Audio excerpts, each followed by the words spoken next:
युधिष्ठिर को पूर्ण आभास था कि कलयुग में क्या होगा। जय श्री कृष्णा दोस्तों। पांडवों का अज्ञातवास समाप्त होने में कुछ समय शेष रह गया था। पांचों पांडव एवं द्रौपदी जंगल में छुपने का स्थान ढूंढ रहे थे। उधर शनि देव की आकाश मंडल से पांडवों पर नजर पड़ी। शनि देव के मन में विचार आया कि इन 5 में बुद्धिमान कौन है, परीक्षा ली जाए। शनि देव ने एक माया का महल बनाया। कई योजन दूरी में उस महल के 4 कोने थे, पूरब, पश्चिम, उत्तर, दक्षिण। अचानक भीम की नज़र महल पर पड़ी और वो आकर्षित हो गए। भीम युधिष्ठिर से बोले, भैया मुझे महल देखना है। भाई ने कहा, जाओ। भीम महल के द्वार पर पहुँचे। वहाँ शनि देव दरबान के रूप में खड़े थे। भीम बोले, मुझे महल देखना है। शनि देव ने कहा, महल की कुछ शर्त हैं। पहली शर्त, महल में 4 कोने हैं, आप एक ही कोना देख सकते हैं। दूसरी शर्त, महल में जो देखोगे उसकी सार सहित व्याख्या करोगे। तीसरी शर्त, अगर व्याख्या नहीं कर सके तो कैद कर लिए जाओगे। भीम ने कहा, मैं स्वीकार करता हूँ, ऐसा ही होगा। और वह महल के पूर्व छोर की ओर गए। वहाँ जाकर उन्होंने अद्भुत पक्षी और फूलों एवं फलों से लदे वृक्षों का नज़ारा देखा। आगे जाकर देखते हैं कि 3 कुएं हैं, अगल बगल में छोटे कुएं और बीच में एक बड़ा कुआं।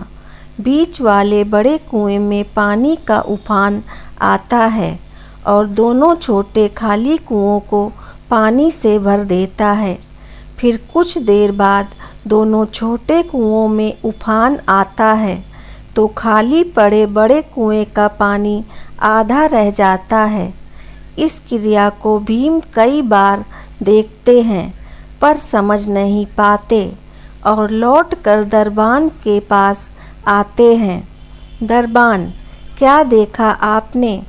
भीम, महाशय, मैंने पेड़ पौधे पशु पक्षी देखा, वो मैंने पहले कभी नहीं देखा था, जो अजीब थे।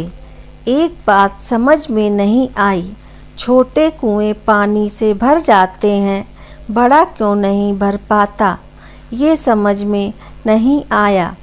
दरबान, आप शर्त के अनुसार बंदी हो गए हैं और बंदी घर में बैठा दिया। अर्जुन आए, बोले, मुझे महल देखना है। दरबान ने शर्त बता दी और अर्जुन पश्चिम वाले छोर की तरफ चले गए। आगे जाकर अर्जुन क्या देखते हैं, एक खेत में 2 फसल उग रही थी। एक तरफ बाजरे की फसल, दूसरी तरफ मक्का की फसल। बाजरे के पौधे से मक्का निकल रही तथा मक्का के पौधे से बाजरी निकल रही। अजीब लगा, कुछ समझ नहीं आया। वापिस द्वार पर आ गए। दरबान ने पूछा, क्या देखा? अर्जुन बोले, महाशय, सब कुछ देखा पर बाजरा और मक्का की बात समझ में नहीं आई। दरबान ने कहा, शर्त के अनुसार आप बंदी हैं। नकुल आए, बोले, मुझे महल देखना है। फिर वह उत्तर दिशा की ओर गए। वहाँ उन्होंने देखा कि बहुत सारी सफ़ेद गायें जब उनको भूख लगती है तो अपनी छोटी बच्चियों का दूध पीती हैं। उसे कुछ समझ नहीं आया। द्वार पर आए दरबान ने पूछा, क्या देखा? नकुल बोले, महाशय, गाय बच्चियों का दूध पीती है, यह समझ नहीं आया। तब उसे भी बंदी बना लिया। सहदेव आए, बोले, मुझे महल देखना है और वह दक्षिण दिशा की ओर गए। अंतिम कोना देखने के लिए क्या देखते हैं, वहाँ पर एक सोने की बड़ी शिला एक चांदी के सिक्के पर टिकी हुई डगमग डोले पर गिरे नहीं, छूने पर भी वैसे ही रहती है। समझ नहीं आया। वह वापस द्वार पर आ गए और बोले, सोने की शिला की बात समझ में नहीं आई। तब वह भी बंदी हो गए। चारों भाई बहुत देर तक नहीं आए। तब युधिष्ठिर को चिंता हुई।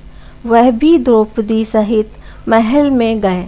भाइयों के लिए पूछा। तब दरबान ने बताया, वो शर्त के अनुसार बंदी हैं। युधिष्ठिर बोला, भीम तुमने क्या देखा? भीम ने कुएं के बारे में बताया।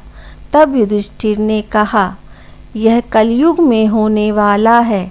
एक बाप दो बेटों का पेट तो भर देगा, परंतु दो बेटे मिलकर एक बाप का पेट नहीं भर पाएंगे। भीम को छोड़ दिया गया। अर्जुन से पूछा, तुमने क्या देखा? उसने फसल के बारे में बताया। युधिष्ठिर ने कहा, यह भी कलयुग में होने वाला है। वंश परिवर्तन अर्थात ब्राह्मण के घर शूद्र की लड़की और शूद्र के घर बनिए की लड़की ब्याही जाएगी। अर्जुन भी छूट गए। नकुल से पूछा, तुमने क्या देखा? तब उसने गाय का वृतांत बताया। तब युधिष्ठिर ने कहा, कलयुग में माताएं अपनी बेटियों के घर में पलेंगी, बेटी का दाना खाएंगी और बेटे सेवा नहीं करेंगे। तब नकुल भी छूट गए। सहदेव से पूछा, तुमने क्या देखा? उसने सोने की शिला का वृतांत बताया। तब युधिष्ठिर बोले, कलयुग में पाप धर्म को दबाता रहेगा, परंतु धर्म फिर भी जिंदा रहेगा, खत्म नहीं होगा। आज के कलयुग में यह सारी बातें सच साबित हो रही हैं, जिन बातों का युधिष्ठिर को पहले से ही आभास था। दोस्तों, आपको ये कहानी कैसी लगी? कृपया कमेंट करके ज़रूर बताएं। वीडियो पसंद आया हो तो लाइक करें और आगे की ऐसी ही कथा कहानी एवं जानकारियों को जानने के लिए चैनल को सब्सक्राइब अवश्य करें। धन्यवाद।